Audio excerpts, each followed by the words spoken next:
welcome again to this vlog.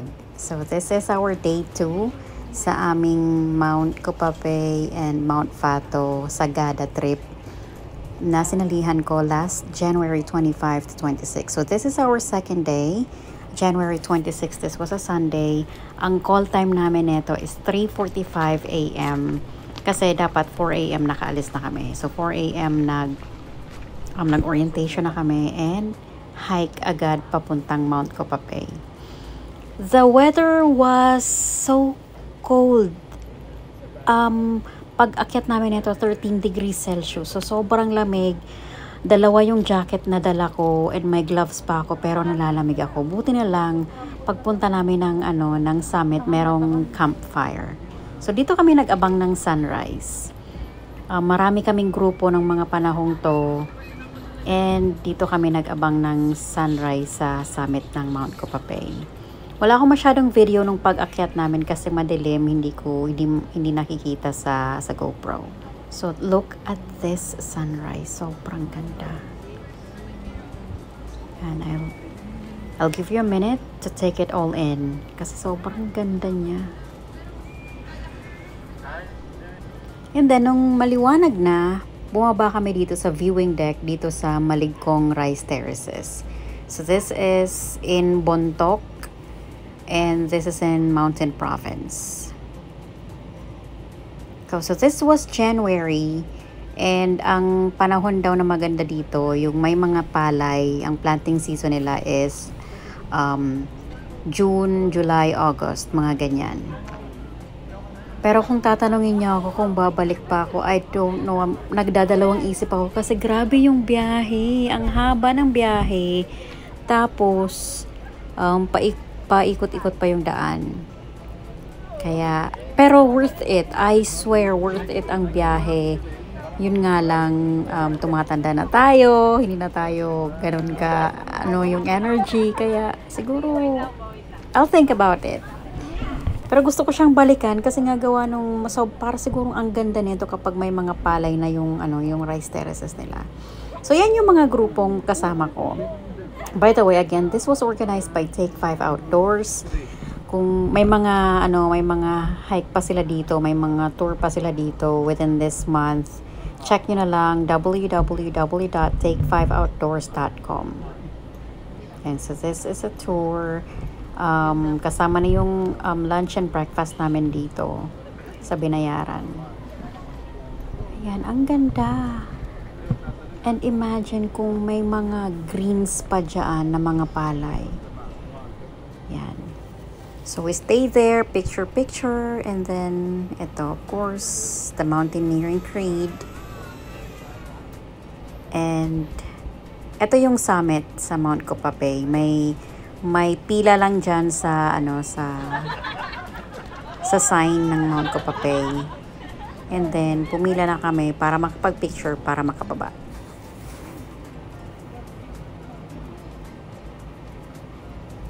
Sa mga nakasabay ko dito, hi guys! This was January 26, 2025, Sunday. So this is in Maligkong, Bontoc, Mountain Province. And Mount Copapey. Let's go!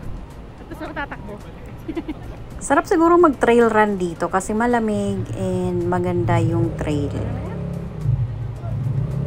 Ayan kami. Hi guys! Welcome to my vlog. Hi po sa mga nakasabay ko sa tour. Hi guys! Sana makita nyo tong vlog na to. It took me 1 month para ma-upload tong video na to. I'm sorry. Ang dami kong ginawa. Ang dami kong marami pa akong naka-line up na vlog. So guys, pasensya na. So ito na. Pababa na kami. Ang trail na to is good for beginners. Paano siya, okay lang yung yung trail niya. Ang challenging lang dito is paahon siya lahat nung papunta. Kaya, medyo nahirapan kami. Pero, the good thing is that malamig, kaya hindi ka mapapagod at maraming puno. Ayan. So, this was, I think this was mga 7 a.m. Ito yung part na pantay. Yan. This is may mga patag naman, yung legit na patag sa trail na to. And of course, yung scenic view kasama ng mga pine trees, ganyan. Nag-enjoy ako sa tour na to kasi joiner ulit. Syempre, as a joiner, marami na naman akong nakilalang friends. And thank you pala Steve and then JV sa clip na ibinigay nyo. Yung opening clip nito is yung drone shots nila. Thank you sa inyo. Ayan, yeah, speaking of meeting new friends, na papalawak yung horizon mo, and then of course may madidiscover ka something, not just about them, not about the people that you meet, but you will discover something about yourself too. Well, I can't explain it kasi sa mga taong hindi rin nagjo-joiner pero I recommend it to try once in your life na mag-join kayo sa isang group na mag-isa para ma-discover nyo rin yung mga bagay na hindi nyo na-discover sa sarili nyo. Ayan. So, this is yung pababa na ang hike namin papunta is 2 hours paakyat. Yan yung mga kasabayan namin na grupo. May mga kasabay pala kami dito na Mother Mountain nila to. So, first time nilang hike and dito agad sa Mount Copapey. This is really good for beginners, lalo na yung Mount Fato. Kung nakita nyo na yung vlog sa Mount Fato, thank you. Pero kung hindi pa nasa vlogs ko, hanapin nyo na lang. So, nung hapon na to, the day before this, nag-Mount Fato kami and then kinaumagahan, Mount Copapey. And look at that view. Ayan kami. Bless you. Mga kasama ko. Ayun sa likod ko si Nina. Ayun, natandaan ko pa yung name niya. Hi Nina! Si Luis, ayun na sa likod ni Nina. Bibigay sa akin ng chocolate. And look at this. May sea of clouds sila. Ang ganda-ganda.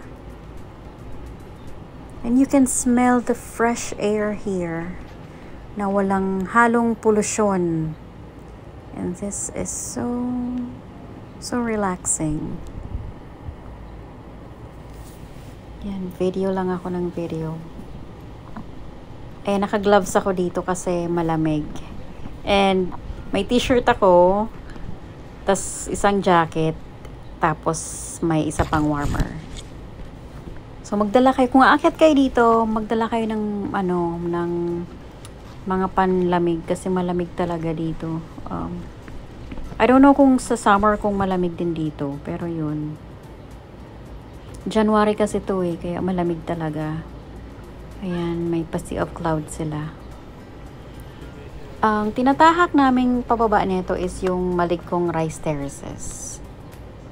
Sabi sa mga nabasa ko sa internet, mas maganda daw yung Rice Terraces dito sa Maligkong kaysa din sa Banawe. Yung nadaanan kasi namin sa Banawe, onti lang. And then yung sa Banawe stopover namin, madali lang kami doon kaya dito kami nag-focus sa Bontok. Yun. Ganda yung fogs, ang ganda. Yung fog na bumababa sa bundok and then may sea of clouds na siya. Beautiful. And look at this. Para kang nasa ibang bansa. Diba? Medyo pricey nga lang tong tour na tong nasalihan ko. Pero worth it siyang pag-ipunan. Ayan, so ito na yung Maligkong Rice Terraces. Itong part na to, medyo nagkapila kami dito kasi may mga nagpapapicture sa unahan. And this is what it looked like. Diba? And imagine during the planting season na marami siyang mga palay. Feeling ko sobrang ganda nito kasi may mga nakita akong picture sa internet na sobrang green siya.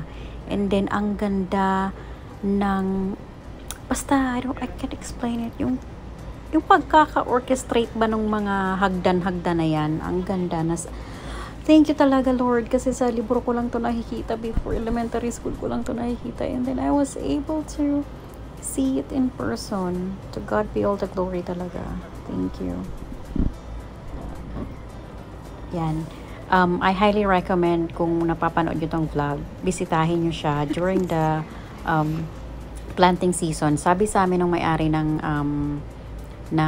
homestay na anahan namin, by May, nag-uumpisa na silang magtanim. So, May onwards, na kayo, punta na kayo dito. Ayan. Itong part na to, this is a perfect spot para magpa-picture kasi makikita sa background yung, sa likod mo yung rice terraces. May picture kami ditong group pic. And look.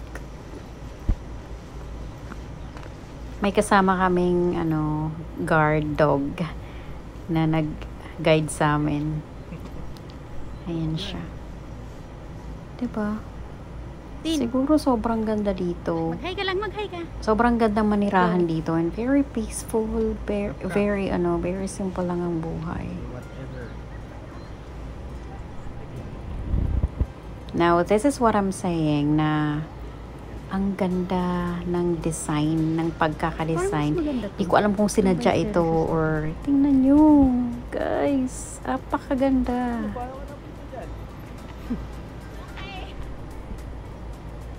And then after that, itong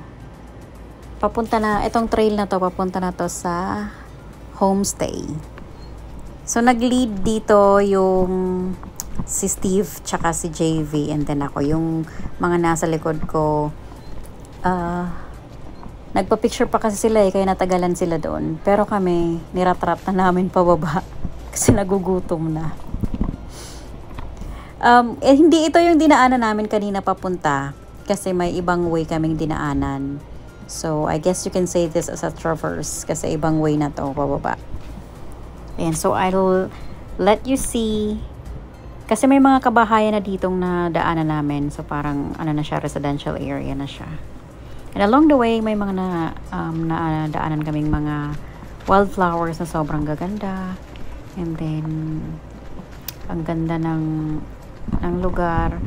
And, napaka-easy ng trail niya kasi kahit wala kaming guide, ang panahong to, nahanap namin yung pauwi. Yan. Nung una pala, nung paakyat kami by 4 a.m., ang nadaanan namin is puro mga stairs, mga sementado. Kaya nahirapan kami. Gawa na yung pagpaahon mo and sementado siya. Mas mahirap. Ayan, so papasok na kami dito sa residential area. Yung nasa unahan ay si Steve, ang pangalawa ay si JV. Hi guys! Sana nakikita nyo to. Ang ganda ng panahon. I think this was mga pa 8 na, 8 a.m. na to. Mga 7:45 ganyan, pa 8. Ayan. Diba, ang ganda dito sa Bontoc. Christmas tree nga. Madaming pine trees. Ang sariwa, ang presko ng hangin. And you don't even need an air conditioner at this hour, at this time. Kasi ang lamig-lamig. Ikaw na lang talaga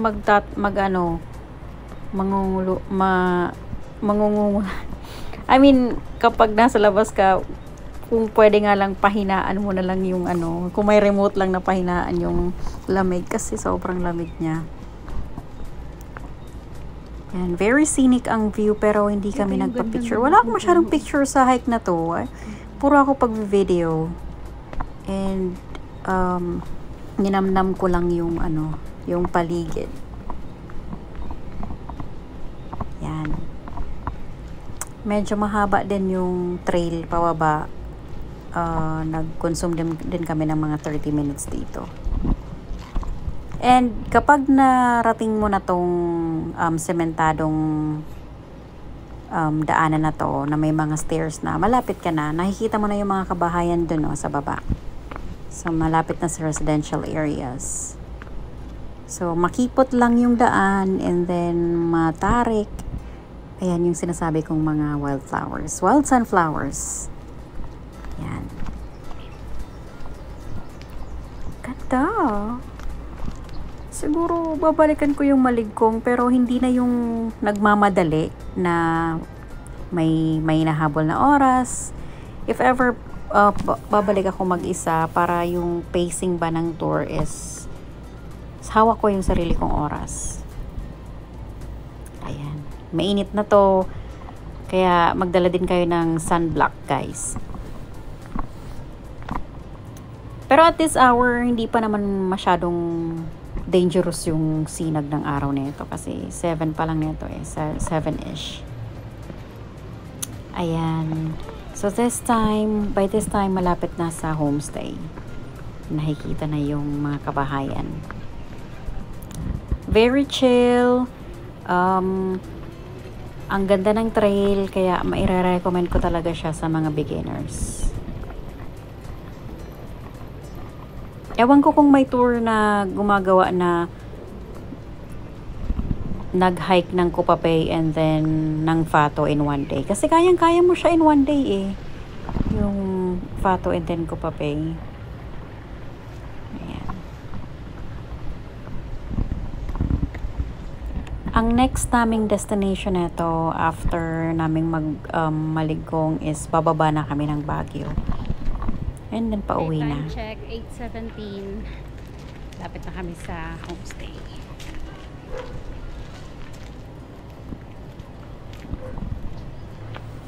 By the way, sa unang-unang vlog, nagkamali ako ng pagkasabi ng pangalan ng homestay. So this is Susette's homestay pala na napag-anuhan namin. Ayun yung homestay. Ito yung van namin nasa kaliwa. Yan kami sumakay, yung may Take 5 na sticker sa likod. And what I love about the homestay kay Ate Susette is pagdating namin, already na kaagad yung pagkain. Like, uupo ka na lang and then help yourself kasi may pagkain na. Ayan, pagdating namin, ito kami, pagod na pagod and then gutom. And they serve the food. Asap. May libreng kape neto. And then this is the map ng Bontoc. Makikita mo dyan yung mga homestays, kung anong pwedeng puntahan. Yan. So, yung breakfast na kasama to sa binayaran namin is yung fried rice, may sausage na pagkalaki-laki, and then daing na bangus, and then Thank you po. at yung kape pala dito is libre lang. Ang sarap ng kape nila. Ayan, then afternoon, wash up, and then by 10 a.m., call time na namin, pabalik na kami ng Baguio. And grabe, ang biyahe na naman. Nasa dulong-dulo kasi ako ng van, kaya nafe-feel ko talaga yung uga ng van kapag liliko, ganyan. And, so 10 a.m. kami nakaalis, Baguio at 12, I guess 12 or 1 p.m. Then nag-lunch kami doon. Tapos ang haba-haba ng biyahe, nakabalik kami ng Manila ng 10 p.m. 10 or 11 p.m. Basta before midnight nakauwi na ako neto sa bahay. So buong araw kaming bumiyahe, pero I did not regret this. Every single minute, ang ganda-ganda. Worth it talaga siyang bisitahin. I highly recommend na bisitahin nyo yung Maligkong sa Bontoc in Mountain Province. And ilalagay ko na lang sa description kung paano nyo makukontak yung or paano nyo makikita yung mga tours available sa Take 5 Outdoors. Ayan. So, itong way na to is yung pababa ng Baguio. Grabe, ang ganda sa Benguet. Kasi makikita mo yung bundok. Tapos, ang daming tanim. Yung mga tanim nilang cabbages. Tapos, mga lettuce. Ganon. Tapos, nag-stop over kami sa highest peak sa Atok. Doon na rin kami nag-lunch. And bumili ako ng mga gulay. Like, bumili ako ng broccoli, ng mga pang-salad. At napakamura ng mga gulay doon. And this shot was taken in Atok, Benguet, doon sa highest peak. Ayun, so that's my It's our second day sa aming tour. There's our photos. Let me share the photos. And again, thank you for watching this vlog. Maraming salamat po. See you again next ahon. Marami pa akong vlogs na i-upload, including the Mount Kapigpigatan, tapos yung Bacolod na tour na ginawa ko. Sana ma-upload ko siya very soon.